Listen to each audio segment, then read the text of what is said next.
Տիկին Հովհաննիսյան, ՄԱԿ-ի բնակչության հիմնադրամը հետազոտություն է իրականացրել, մի փոքր կպատմեք հետազոտության մասին։ ՄԱԿ-ի բնակչության հիմնադրամը 2015 թվականի սեպտեմբեր ամսին, տարեցների համաշխարհային օրվան ընդառաջ, հետազոտություն իրականացրեց Գյումրի քաղաքի, Երևան քաղաքի համար 1 և Նորքի տարեցների տուն ինտերնատում իրականացրեցինք տարեցների շրջանում հետազոտություն։ Հետազոտության նպատակն էր պարզելու, թե ծերանոցում գտնվող ծերերը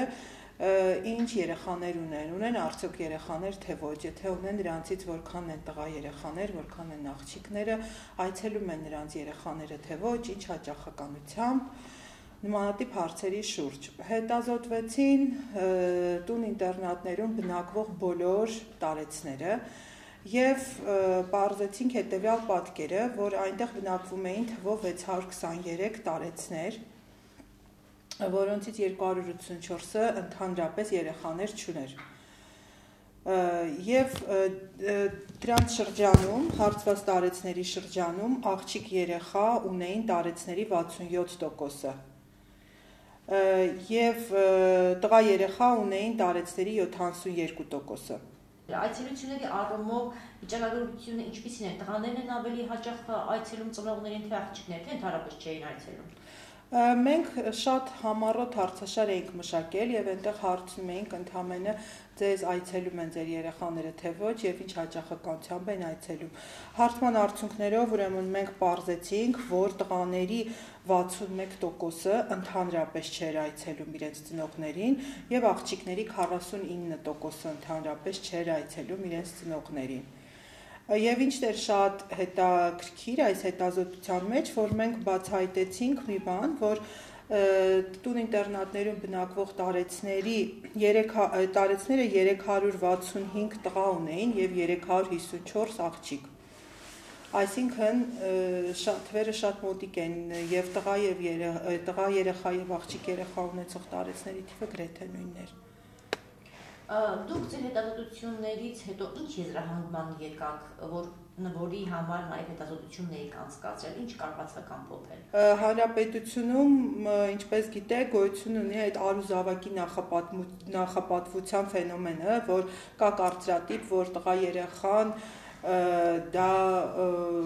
տոհմի շարունակության, ընտանիքի շարունակության, հետագայում մի բաժակ ջուր տալու խնդիրներն է լուծում, ծերանոցում չհայտնվելու խնդիրներն է լուծում և այլն, մենք ընդամենը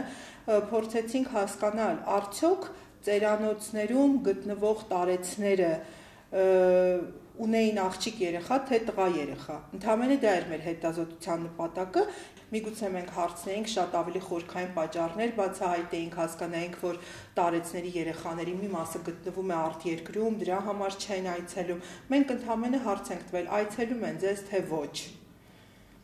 Ասացիք արուզավակին գերապատվություն տալու խնդիր ունենք, վերջին տարիներին բավականին շրջանառվում է սեռով պայմանավորված աբորտների խնդիրը նաև Հայաստանում, որ կա, ընտանիք ամեն կերպ ցանկանում է տղա երեխա ունենալ։ Ընդամենը ես ասեմ, որպես վիճակագիր, որպես ժողովրդագիր, նման երևույթ առկա է բոլոր այն երկրներում, որտեղ ծնելիությունը շատ ցածր է։ Դա բնորոշ է ոչ միայն Հայաստանի Հանրապետությանը, այլև այն բոլոր երկրներին, որտեղ ծնելիությունը ցածր է։ Մարդիկ ցանկանում են ունենալ մի երեխա և ցանկանում են, որ այդ երեխան լինի տղա երեխա։ Ցույց է տալիս մի բան, որ ծերանոցներում հայտնվում են և տղա և աղջիկ ունեցող ծերերը։ Ի վերջո, ինչ-որ նպատակի ծառայելու էր ձեր հետազոտությունը, ինքնանպատակ չէր, չէ՞ հետազոտությունը։ Մենք ուզում էինք հասկանանք, արդյոք ծերանոցներում գտնվողները միայն աղջիկ երեխաներ ունեն, քանի որ ասում են տղա երեխա ունենալը շատ կարևոր է, դա կփրկի, դուք կունենաք շատ ավելի երջանիկ ծերություն, դա խոսում էր մեր նախկին հետազոտությունից, որը իրականացրել էր ՄԱԿ-ի բնակչության հիմնադրամը, բայց մենք ընդամենը տեսանք, որ ոչ, դա ոչ մի կապ չունի։ ծերանոցում գտնվելու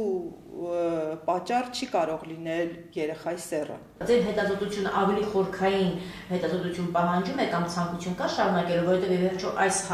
ձեր հետազոտությունը որոշակի հարցեր է բարձրացրել, որոնք կարծես դեռևս լիարժեք պատասխաններ չունեն։ Միգուցե եկող տարիների ընթացքում մենք կատարենք ավելի խորքային հետազոտություն, որպեսզի հասկանանք այցելության եւ չայցելության պատճառները։